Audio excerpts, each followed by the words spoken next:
மக்களை இந்த ஒரு பதிவில் நம்ம என்ன பார்க்க போகிறோம்னா, சவுக்கு சங்கர் அவர்கள் கைது செய்யப்பட்டு இப்போயோட 24 மணி நேரம் ஆகுது. நம்ம என்ன நிலைப்பாடு எடுக்கலாம்னா, நம்ம பசங்க 4 பேர் என்ன பேசிக்கிட்டு இருக்காங்கன்னா, விடுதலைவா அரெஸ்ட் பண்ணிட்டு போகிறாங்க, போயிட்டு போகிறாங்க, எப்பயோ தூக்கணும்னு நினச்சேன், இப்போயா தூக்குனாங்களா, கக்குறது முழுக்க வன்மம், போயிட்டு போகிறாரு, விடு ஜாலியாக இருப்போம் அப்படின்னு சொல்லி திமுக அரசு பண்ண அந்த நடவடிக்கையும் முதல் தடவை ஆதரிக்கிறேன் அப்படின்னு சொல்லி சில தோழர்கள் பேசிக்கிட்டு இருக்காங்க. அதே நேரத்தில் நம்மளுடைய அருண்ராஜ் அவர்கள் பார்த்தீங்கன்னா, சவுக்கு சங்கர் அவர்கள் விஷயத்தில் ரொம்ப அவர்லாம் ஜனநாயகமாக ஒரு முடிவெடுக்கிறாரு. இப்படிலாம் பண்ணக்கூடாதுங்க, நல்லது கெட்டது நம்ம கட்சியை பற்றி அவர் பேசினாலும் இப்படிலாம் நடந்துக்கிறது தப்புங்கன்னு சொல்லி ஒரு ஸ்டேஜில் வந்து அவர் பேசுகிறாப்புல. அதுக்கப்புறம் எடப்பாடி பழனிசாமியை பார்த்தா, என்னப்பா உங்களால் தான் தூக்கிட்டாங்க அப்படின்னா, எடப்பாடி பழனிசாமி இப்போ வரைக்கும் ஒரு ட்வீட்டு கூட போடல. எப்போதுமே சீமானனை இந்த மாதிரி விஷயங்கள்லாம் ரொம்ப ஆதரித்து பேசுவாப்புல, சீமானனும் எந்த மாதிரி ஒரு ட்வீட்டும் போடல, வேற எங்கேயாவது அவர் பேசியிருக்காராங்கிறது நமக்கு தெரியல. ஸோ இந்த மாதிரி ஒவ்வொருத்தங்களும் ஒவ்வொரு நிலைப்பாடு எடுக்கிறாங்க. நீ என்னப்பா பண்ண போகிற அப்படின்னு சொல்லி கேட்டிங்கன்னா, நான் வந்து கடந்து தாங்க போகிறேன், என்னால் வேறு எதுவுமே பண்ண முடியாது, எனக்கு இதை எடுத்து ஐயோலாம் கத்த உடன்பாடு இல்லை, அதே நேரம் வந்து பேசாமல் இருக்கிறதுலையும் உடன்பாடு இல்லை. ரெண்டுக்கும் நடுவில் ஒரு மைல்டான ஒரு பாதையில் இந்த வீடியோவில் பயணிக்கலாம்னு நினைக்கிறேன். ஏன்னு சொல்லி கேட்டிங்கன்னா, அதுதான் சரியானதாக இருக்கும். நம்ம பசங்க பண்ணது தப்பு, உங்களுக்கு ஆதரவாக எவ்வளோ தூரம் வந்து நின்றுருக்கார் அவர் கரூர் விஷயத்தில், அவருக்கு ஒரு பிரச்சனை வரும்போது இப்படி கண்டுக்காமல் போகிறீங்களே அப்படின்னு சொல்லி சவுக்கோட ஆதரவாளர்கள் சில பேர் நம்மளை கேட்குறாங்க. இருந்தாலும் சொல்கிறேன், அதிலலாம் நிறையா உள்நோக்கம் இருக்குது, அதிலலாம் நிறையா அஜெண்டா இருக்குது. எல்லாத்த பற்றியும் தெளிவாக நம்ம பேசுவோம். ஏன் இதை பார்த்துட்டு பார்க்காத மாதிரி போகிறோம்னா, அதைத்தான் இந்த வீடியோவில் பார்க்க போகிறோம். ஒன் பை ஒன்றா தெளிவாக நம்ம பார்க்கலாம். உற்சாக வணக்கங்கள், வாங்க பதிவுக்குள்ளே போகலாம். இப்போ முதல் விஷயம் மக்களே, ஆக்சுவலாக சவுக்கு சங்கர் உங்களை பொறுத்தவரையும் புனிதமானவர், நல்லவர், மிகப்பெரிய தைரியசாலி, அவரை மாதிரி ஒரு தைரியம் இருக்கக்கூடிய ஒரு மனிதர் கிடையாது. இதெல்லாம் உங்களோட அஜெண்டா. உங்களை மாதிரி தான்ப்பா நாங்களும் இருந்தோம். முதல்ல சவுக்கு சங்கர் அவர்கள் இதுவரைக்கும் 3 தடவை கைது செய்யப்பட்டிருக்காங்க. 2 தடவை கைது செய்யப்பட்ட போது அவருக்கு ஆதரவாக வீடியோ போட்டது நான் தான். அதே நேரத்தில் அவரோட வீட்டில் கழிவுகள் கொட்டப்படும் போது எங்கள் கட்சியோட பொதுச் செயலாளரை கண்டித்தார். இந்த அளவு சவுக்குக்கு யாருமே தப்பு நடக்கும்போது எல்லாருமே எல்லாமே பேசிக்கிட்டு தான் இருந்தாங்க. சவுக்கோட இந்த நிலைமைக்கு காரணம் சவுக்கு தான், வேற யாருமே காரணம் கிடையாது. ஃபர்ஸ்ட் டைம் பார்த்தீங்கன்னா, அவர் ஒரு பத்திரிகையாளராக இருந்து அரசோட நிர்வாகத்தை அவர்களை அம்பலப்படுத்த போது, அவர் கைது செய்யப்பட்ட போது கடலூரில் நான் இருக்கே, இந்த சிறையில் தான் அவரை வச்சிருந்தாங்க. இங்கே அவருக்கு எவ்வளோ தூரம் அவரை பார்க்க ட்ரை பண்ணாங்கிறது எனக்கு நல்லாவே தெரியும். அதில் நானும் ஒருத்தனா ட்ரை பண்ணேன். அதாவது சங்கிகள் தமிழ்நாட்டை ஆளக்கூடாதுன்னு நினச்சாருப்பா, திமுக ஆட்சிக்கு வரணும்னு நினச்சாரு. இன்னைக்கு திமுக ஆட்சிக்கு வந்து இந்த மாதிரி தப்பு பண்ணும்போது சுட்டி காட்டினாரு, தூக்கி உள்ளே போட்டாங்கப்பா, இதெல்லாம் ரொம்ப தப்புப்பா அப்படின்னு சொல்லி நம்மளே கடுமையாக பேசியிருந்தோம் நம்மளோட காணொலிகளில். அதுக்கப்புறம் என்ன ஆகுது, வெளியில் வந்து அதிமுக ஆதரவாளர் அப்படிங்கிற ஒரு நிலைப்பாடு எடுக்கிறார். நம்மளும் அதை தப்பாக சொல்லங்க, பாவம் இண்டிவிஜுவலாக அவரால் போராட முடியல, சிறை வாழ்க்கை இருக்குது, அதெல்லாம் அவரால் ஏற்றுக்க முடியல. ஓகே, ஒரு கட்சி நிலைப்பாடு எடுக்கிறாரு, எந்த பிரச்சனையும் கிடையாதுங்க. அந்த கட்சி ஆட்சிக்கு வரணும், வந்தால் ஊழல் ஒழிஞ்சிரும்லாம் பேசுகிறாரு. என்னப்பா இது, அதிமுக ஆட்சிக்கு வந்தால் ஊழல் ஒழிஞ்சிருமா, பயங்கரமாக இருக்கப்பா அந்த மாதிரி அஜெண்டாலாம் அப்படிங்கிற மாதிரிலாம். சரி ரைட்டு, ஏதோ பேசிட்டு போகிறாருங்க. ஏதோ அவருக்கு எந்த நிலைப்பாடை நம்ம ஆதரிச்சோமோ, ஒரு பக்கம் திமுகவோட நிர்வாகத்தை அவர்களை அம்பலப்படுத்துகிற விஷயம் மட்டும் எடுத்துக்கலாம், முழுமையாக ஆதரிக்க வேணாம்னு சொல்லி அவர் ஒரு பக்கமாக தள்ளி வச்சு நாங்கள் எங்கள் வேலையை பார்த்துட்டு இருந்தோம். 3வது, அவர் ஒரு டிரான்ஸ்ஃபர்மேஷன் அவருடைய அந்த பயணத்திலே பண்ணுறாப்புல, நான் வந்து ஒரு ஊடக புரோக்கராக மாறிட்டேங்க அப்படிங்கிற ஒரு பாயிண்ட் ஆஃப் வியூ முடிவு எடுக்கிறாரு.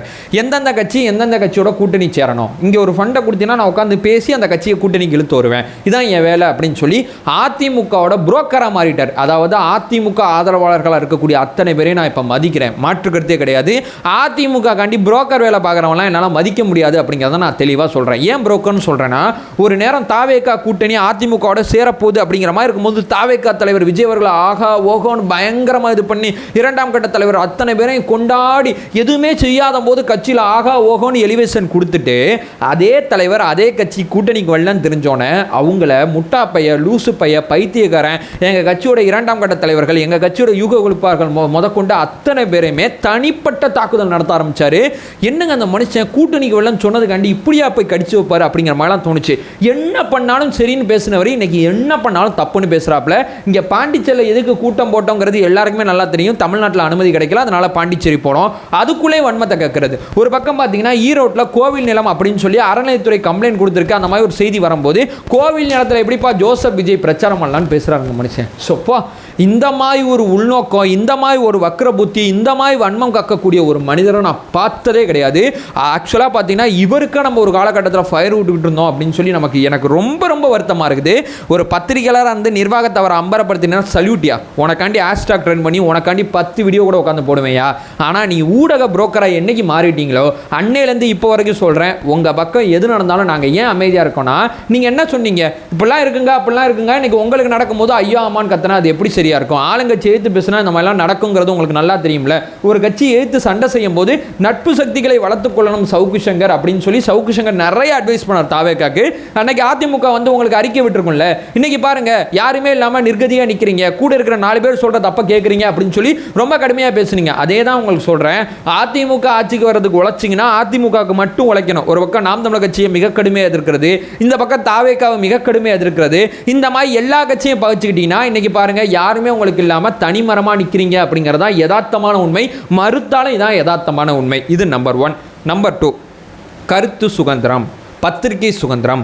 இதுக்காண்டி சவுக்கு சங்கரை ஆதரிங்க அப்படிங்கிற ஒரு கருத்தை நிறையா பேர் சொல்கிறாங்க. நான் பார்த்தேன்.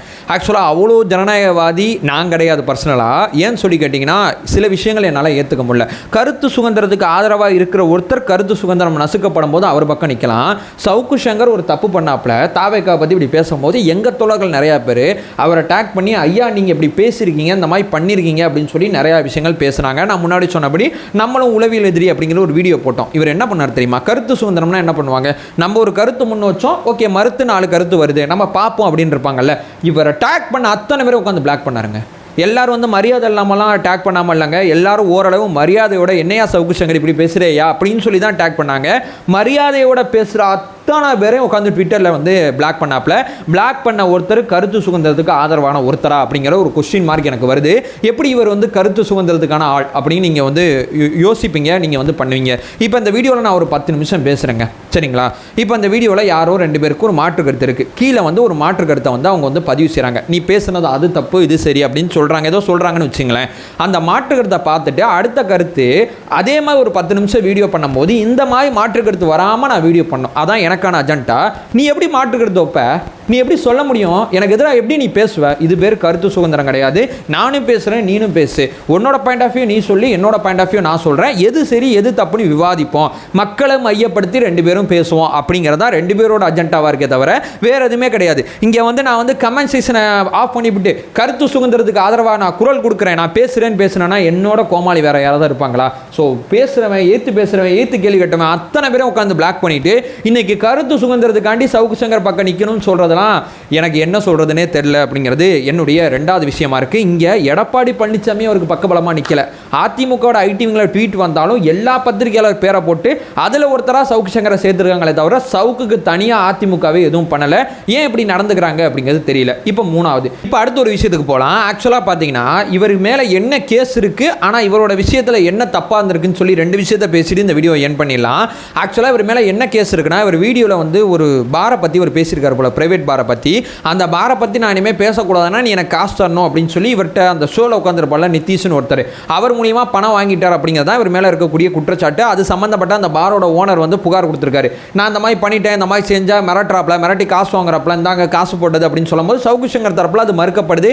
இல்லைங்க அவங்க தாங்க ஜிபே பண்ணாங்க, எங்களுக்கு அதுக்கு சம்மந்தமே கிடையாதுங்கன்னு சொல்லி சவுக்கு சங்கர் தரப்பு மறுக்கப்படுது. எது உண்மை எது பொய்ங்கிறது நமக்கு தெரியல. ஏன்னா இந்த சினாரியோவில் சவுக்கு சங்கர் வந்து குற்றம் மறுத்தவர்னு சொல்லி எந்த கட்சியுமே இப்போ வரைக்கும் சொல்லலை. எந்த கட்சியுமே இவருக்கு பக்கபலமாக துணியா நிற்கல. எடப்பாடி பழனிசாமி முதற்கொண்டு இங்கே எல்லாருமே இந்த செய்தியை அமைதியாக தான் கடந்து போகிறாங்க. சவுக்கு சங்கர் இந்த மாதிரி ஒன்று பண்ணிட்டாரா பண்ணலையா அப்படிங்கிறதுலாம் நீதி விசாரணைக்கு அப்புறம் தான் நமக்கு தெரிய வரும். இது ஒன்றா. இதுக்கப்புறம் இவரை கைது செஞ்ச அந்த முறை இருக்குது பார்த்தீங்களா, அதில் எனக்கு உடன்பாடே கிடையாது. கடப்பாறையை வச்சு இடித்து அந்த நகையை எடுத்து போனார், வண்டியை எடுத்து போனார், பணத்தை எடுத்து போனார்.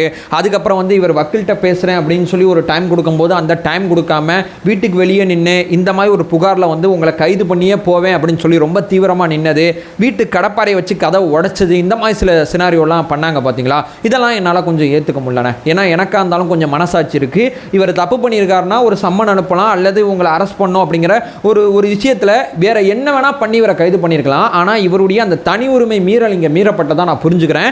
அந்த விவகாரத்தில் எனக்கு உடன்பாடு இல்லை. கைது செய்யப்பட்டதில் எனக்கு உடன்பாடு இல்லாமல் இல்லை, கைது செய்யப்பட்ட முறையில் உடன்பாடு இல்லை அப்படிங்கிறத நான் இங்கே பதிவு செய்கிறேன்.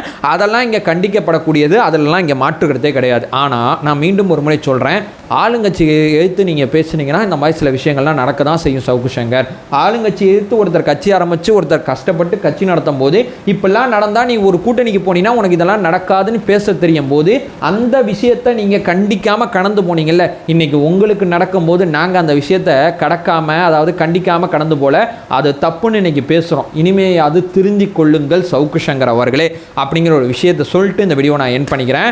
ஸோ இது சார்ந்த ஒரு சில விஷயங்கள்லாம் நீதிமன்ற பார்வையில் கண்காணிப்பில் என்ன நடக்குதுங்கிறத பார்த்துட்டு தான் சவுக்கு சங்கர் குற்றமற்றவரா அல்லது குற்றம் பண்ணியிருக்காளா, ஜாமீன் கிடைக்குமா, ஜாமீன் கிடைக்காதா, இன்னொரு 5 நாள் கண்டிப்பாக ஒரு சிறையில் தான் இருக்கணும். ஆக்சுவலாக பார்த்தீங்கன்னா அந்த கிறிஸ்மஸுக்கு அப்புறம் தான் அவர் வெளியே வர்ற மாதிரி இருக்குது அப்படிங்கிறதான் தகவல் கிடைக்குது. ஏன்னா நேற்றே நீதிமன்ற காவல் கொடுத்துட்டாங்க. ஒரு 5 நாளுக்கு அப்புறம் தான் இவரோட வழக்கில் அடுத்து என்ன நடக்க போகுது அப்படிங்கிறதெல்லாம் நமக்கு தெரியும். அதை சொல்லிட்டு இந்த வீடியோ நான் என் பண்ணிக்கிறேன். நான் கடந்து ஏன் போகிறேன்னா, பத்திரிகை சுதந்திரம் கருத்து சுதந்திரத்துக்குலாம் அந்த அளவு ஒர்த்து கிடையாது, அதனால தான் கடந்து போகிறேன். அதை சொல்லிட்டு இந்த வீடியோ என் பண்ணிக்கிறேன். நம்ம சேனலை பார்த்தீங்கன்னா தொடர்ச்சியாக தாவேக்கு ஆதரவாக பல்வேறு விதமான விஷயத்தை நம்ம தொடர்ச்சியாக பேசிகிட்டு இருக்கோம். நம்மளோட ஒரே நோக்கம் அறியாமை அகற்ற வேண்டும், அறியாமை அகற்றப்பட வேண்டும். Thank you so much.